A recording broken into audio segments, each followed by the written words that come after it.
Bismillahirrahmanirrahim. Assalamualaikum warahmatullahi wabarakatuh.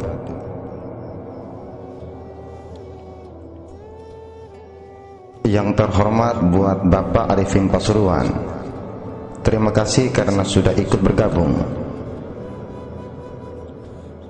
Mengenai pertanyaan Tuan tentang apakah takdir bisa dirubah pada diri seseorang, misalkan saya seorang pencuri, apakah itu takdir Allah?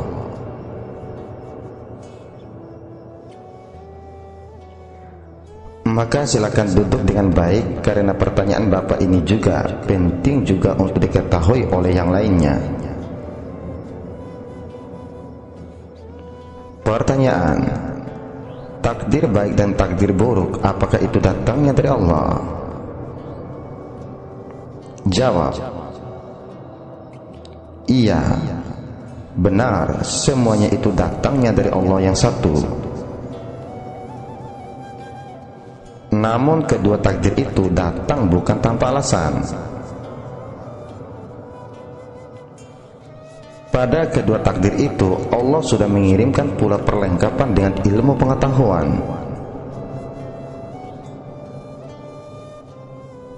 Benar hakikatnya, semua yang ada pada alam semesta ini adalah takdir Allah. Cuma masih banyak orang yang salah memahaminya. Akan aku coba jelaskan, dan dengarkan video ini sampai habis.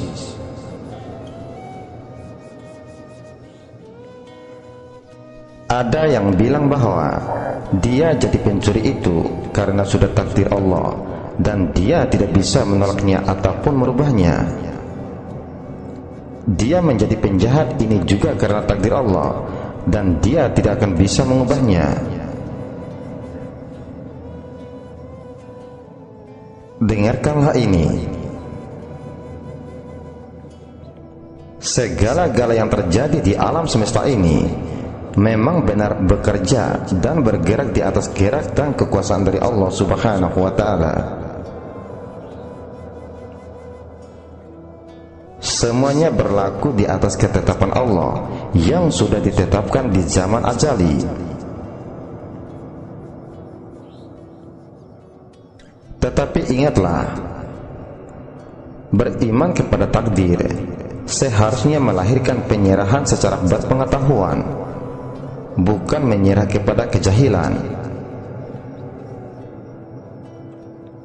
Seperti contohnya, dia adalah seorang pencuri, bukan berarti dia ini sewenang-wenang dan bisa mengatakan bahwa dia menjadi seorang pencuri karena dia sudah ditakdirkan oleh Allah menjadi pencuri sebelum dia menjadi pencuri.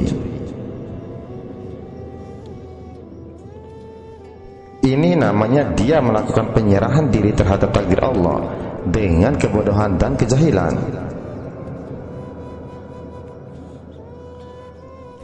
Jika di rumahnya ada cermin, cobalah kamu berdiri di depan cermin. Lihatlah dirimu di situ dan bertanyalah pada dirimu,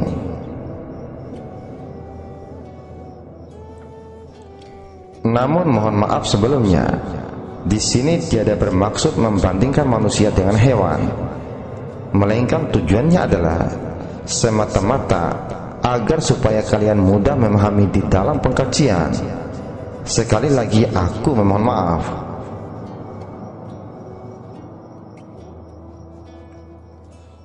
Mari kita lanjutkan pembahasannya. Silakan Tuan berdiri di depan cermin, lalu bertanyalah kepada diri Tuan, kamu manusia ataukah kucing? Jika jawabannya memihak kepada manusia, bertanya lagi untuk yang kedua kalinya, apakah perbedaan antara manusia dengan hewan? Pasti jawabannya jelas berbeda. Perbedaan manusia dengan hewan adalah hewan memiliki roh, nafsu, dan jasad, tetapi mereka tidak memiliki akal. Sedangkan makhluk yang bernama manusia, dia memiliki roh, nafsu, jasad, dan akal. Maka dikatailah manusia itu adalah makhluk yang sempurna.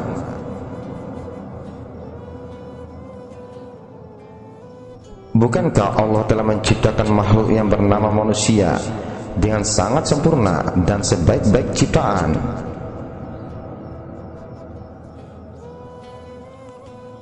Sebagaimana bunyi firman-Nya, sesungguhnya kami telah menciptakan manusia dalam bentuk yang sebaik-baiknya. Al-Quran Surat At-Tin ayat 4. Dan Allah telah mengangkat derajat kita sebagaimana firman-Nya yang artinya, dan sesungguhnya telah kami muliakan anak-anak Adam. Kami angkat mereka di daratan dan di lautan. Kami beri mereka rezeki dari yang baik-baik, dan kami lebihkan dengan kelebihan yang sempurna atas kebanyakan makhluk yang telah kami ciptakan.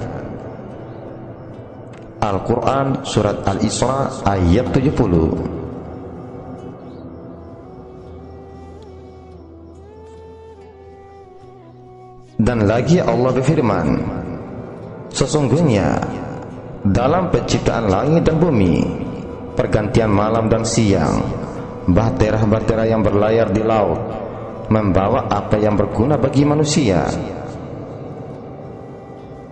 dan apa yang Allah turunkan dari langit berupa air, lalu dengan air itu Dia hidupkan bumi sesudah mati keringnya, dan Dia sebarkan di bumi itu segala jenis hewan,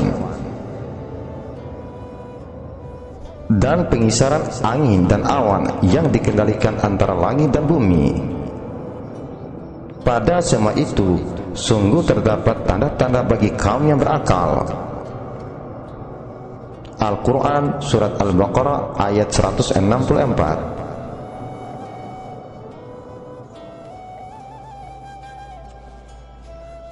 Karena kita makhluk yang bernama manusia yang sudah dikaruniakan akal, maka gunakanlah akalmu itu untuk berpikir, untuk merenung, dan mempelajari tentang dirimu dan alam semesta ini.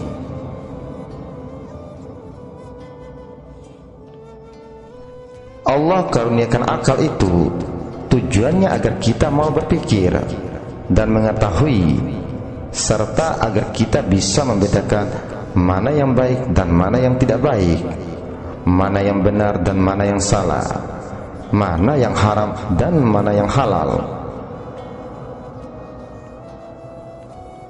Tetapi jika kita tidak mau memanfaatkan kesempurnaan ciptaan Allah itu, maka kita akan menjadi makhluk yang lebih hina dan lebih rendah daripada binatang.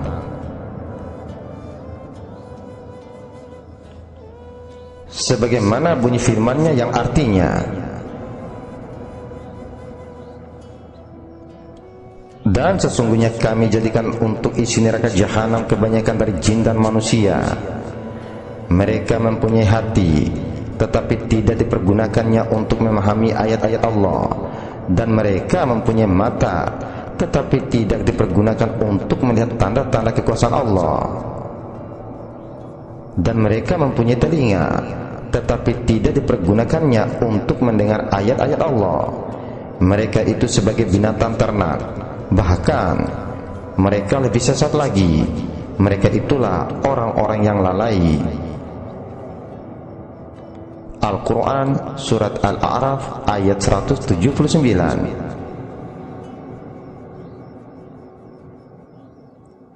Maksudnya adalah mereka memiliki akal tetapi tidak dipergunakan untuk berpikir pada jalan yang benar. Mereka memiliki mata tetapi tidak dipakai untuk melihat yang benar. Mereka memiliki pendengaran juga tidak dipakai untuk mendengar kalimat-kalimat Allah yang seharusnya dapat menuntut hidup mereka.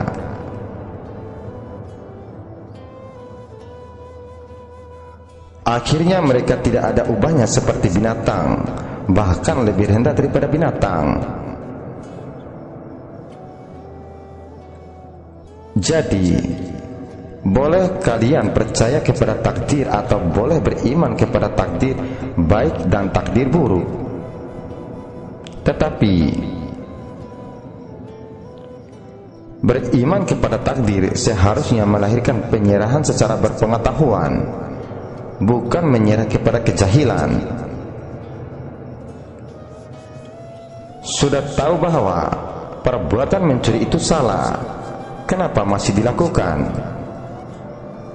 Coba kita tanya pada hewan seperti kucing,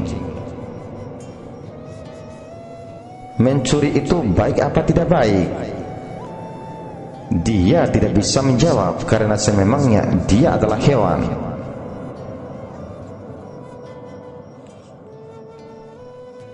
Lain ceritanya dengan manusia. Coba kamu tanya kepada dirimu sendiri, mencuri itu baik atau tidak baik? Jika tidak baik, maka tinggalkan dan jangan dilakukan terus. Kamu itu manusia yang memiliki akal untuk berpikir. Ketahuilah olehmu, bagi menjauhkan diri daripada kesesatan dan kedurhakaan yang besar itu, kita perlu sangat memahami soal sunatullah atau ketentuan Allah Subhanahu wa ta'ala. Segala kejadian berlaku menurut ketentuan Allah Subhanahu wa ta'ala. Itu sangatlah benar. Tidak ada yang berlaku secara kebetulan. Ilmu Allah meliputi yang awal dan yang akhir, yang ajali dan yang abadi. Apa yang dijahirkan dan apa yang terjadi telah ada pada ilmunya. Sebagaimana bunyi firman-Nya yang artinya, tiada suatu bencana pun yang menimpa di bumi dan tidak pula pada dirimu sendiri, melainkan telah tertulis di dalam kitab Lauhul Mahfuz sebelum kami menciptakannya. Sesungguhnya yang demikian itu adalah mudah bagi Allah. Al-Quran Surat Al-Hadid ayat 22. Sesungguhnya segala perkara, tidak kira apa istilah yang digunakan, itu adalah termaksud dalam ketentuan Allah Subhanahu wa ta'ala. Apapun yang kita istilahkan sebagai perjuangan, ikhtiar, merubah nasib diri, doa, kekeramatan, mukjizat, dan lain-lain, semuanya adalah ketentuan Allah Subhanahu wa ta'ala.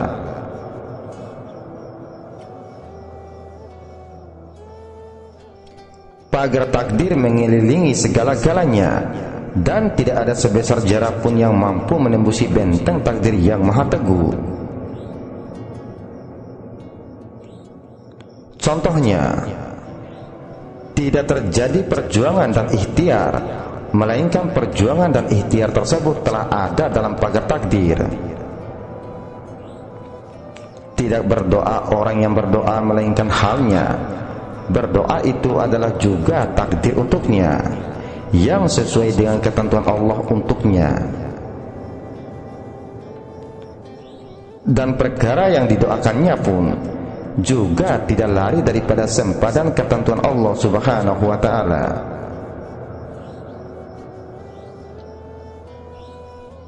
Tidak berlaku kekeramatan dan mukjizat, melainkan kekeramatan dan mukjizat itu adalah takdir yang tidak menyimpang daripada pentakdiran Allah Subhanahu wa ta'ala.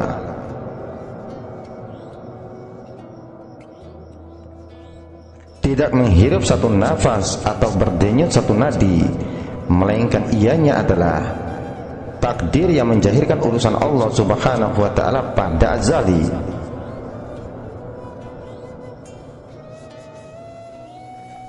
Begitu juga dengan seorang pencuri yang mau merubah nasib dirinya. Dikala seseorang ingin merubah dirinya dari orang yang jahat menjadi orang yang baik, atau dari orang yang jahil menjadi orang yang alim,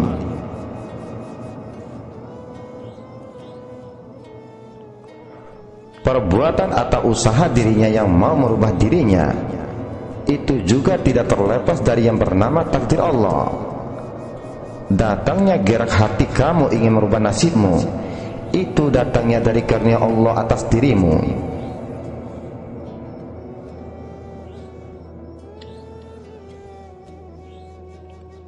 Ketahuilah, semua usaha kita, ikhtiar kita, perjuangan kita, semua itu berada di dalam lingkaran pagar takdir Allah Subhanahu wa ta'ala.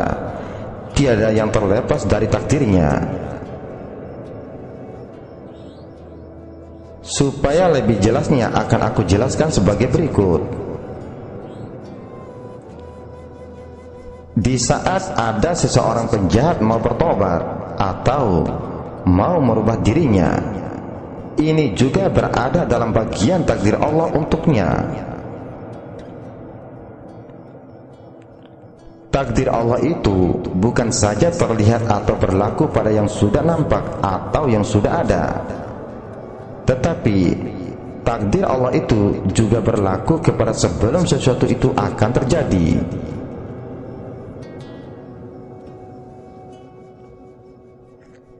Inilah orang yang menyerahkan diri kepada takdir dengan cara berpengetahuan, bukan menyerahkan diri dengan kebodohan.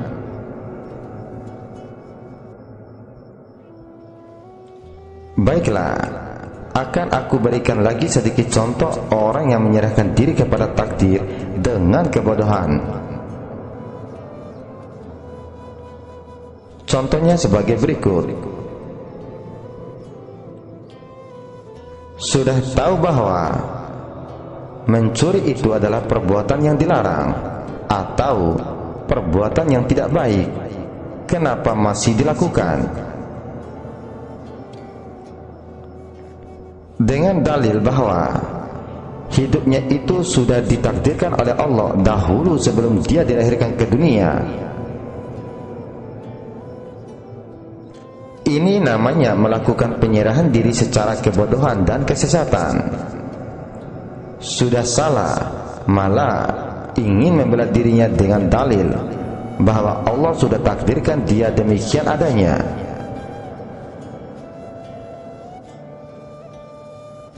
Bukankah Allah telah mengkaruniakan pula kepada manusia itu ilmu pengetahuan dan akal yang cerdas untuk dia gunakan untuk berpikir? Allah juga telah turunkan Nabi Muhammad SAW sebagai suri teladan yang baik bagimu. Dan juga Allah turunkan kitab Al-Quran sebagai petunjuk untuk kita jadikan alat agar supaya kita bisa menilai mana yang salah dan mana yang benar.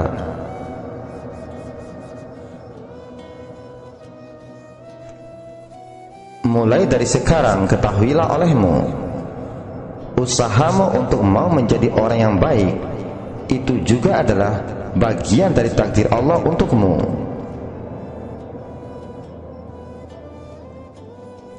Apabila sudah difahami bahwa usaha, ikhtiar, menyerah diri dan segala-galanya adalah takdir yang menurut ketentuan Allah Subhanahu wa ta'ala, maka seseorang itu tidak usah lagi bingung sama ada mau berikhtiar atau menyerah diri. Ikhtiar dan berserah diri sama-sama berada di dalam pagar takdir. Pertanyaan, apa sih itu takdir? Jawab, takdir adalah semua yang ada, semua yang terjadi, dan semua yang berlaku, baik yang terjadi atas diri kita maupun yang terjadi di alam semesta ini. Semuanya berada di dalam ketetapan Allah atau berada pada takdir Allah.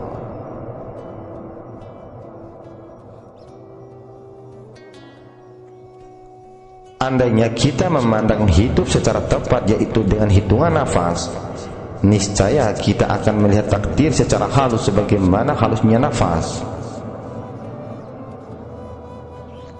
Dapatlah kita menghayati benar-benar bahwa pada setiap hembusan nafas itu berlaku takdir menurut ketentuan ilahi.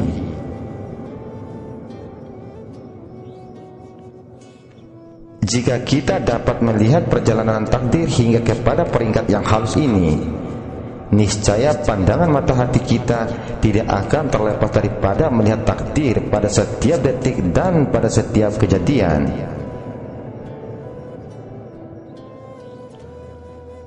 Semua makhluk berjalan di atas landasan takdir yang diaturkannya. Dan sesungguhnya Allah Subhanahu wa ta'ala tidak sekali-kali lalai, tidur, ataupun keliru. Apa yang Dia tentukan itulah yang berlaku. Sebagaimana bunyi firman-Nya yang artinya, sesungguhnya aku bertawakal kepada Allah Tuhanku dan Tuhanmu. Tidak ada sesuatu binatang melata pun melainkan Dialah yang memegang ubun-ubunnya.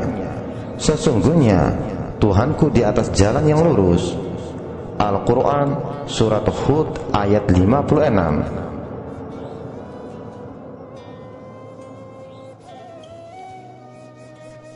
Semua yang terjadi, semuanya sesuai dengan apa yang Allah tentukan. Rezeki yang sampai kepadanya adalah juga ketentuan Allah Subhanahu wa ta'ala. Jika terjadi kekurangan atau kesusahan, maka dia juga masih lagi di dalam pagar takdir yang ditentukan oleh Allah Subhanahu wa ta'ala.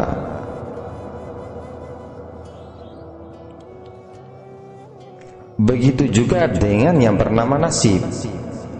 Nasib itu adalah juga bagian dari takdir Allah.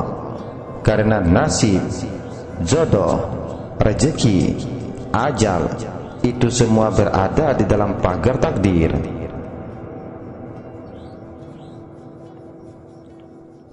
Dan saat seseorang mau merubah nasibnya, ini juga berada dalam takdir Allah Subhanahu wa ta'ala untuknya.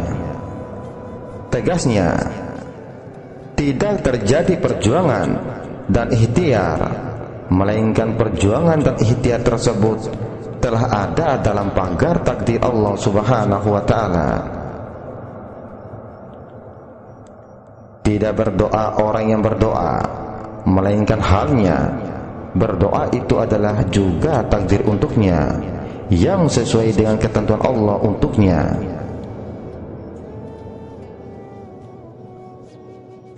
Dan perkara yang didoakannya pun juga tidak lari daripada sempadan ketentuan Allah Subhanahu wa ta'ala.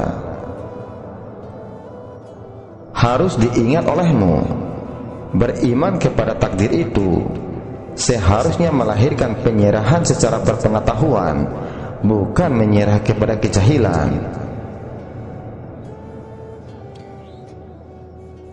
Semoga jawaban ini bisa berguna untukmu, untuk dia, untuk mereka, dan untuk kita semuanya.